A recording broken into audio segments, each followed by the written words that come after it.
font les personnages de la Providence pendant la Seconde Guerre mondiale? Armand ferme son entreprise de commerce international et suit Pétain à Vichy. Il travaille à la radiodiffusion française. Après la débâcle de 1940, il le fera embaucher son fils, Henri, qui, à l'insu de son père, est entré en résistance grâce à l'un de ses oncles, Stéphane Simon. Simone, sa sœur, contre l'avis d'Armand, épouse son amoureux juif, engagé lui aussi dans la résistance. René et ses plus jeunes enfants quittent Paris occupé pour vivre à Lyon.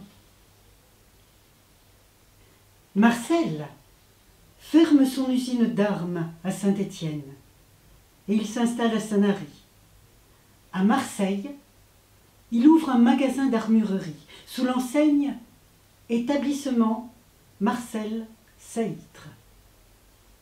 Ce commerce n'a été liquidé par ses successeurs associés qu'en 2011.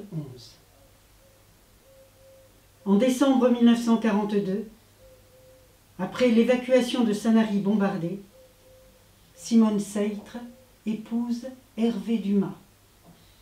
En décembre 1943, elle donne naissance à leur fils, Didier. En 1941, Henriette souhaite transformer le vieux château du Vallon en une infirmerie de campagne pour y accueillir les soldats blessés en convalescence. Son projet n'aboutira pas. En juillet 1942, Henri Maiglet est arrêté par la Gestapo à Vichy.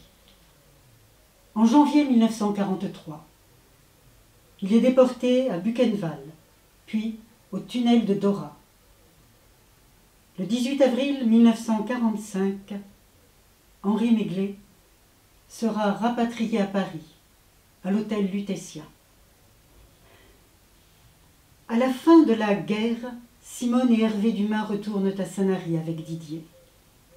Marcel Seitre refuse de voir son petit-fils. Armand et René retrouvent leur appartement de la rue de Tournon et la Ferrane à Olioul, très endommagée par les bombardements. Quant à Henriette, dite Yéyé, elle pense sérieusement à réorganiser et réparer Château Vallon. Pour connaître la suite, je vous invite à regarder la prochaine vidéo, La Providence après la Seconde Guerre mondiale.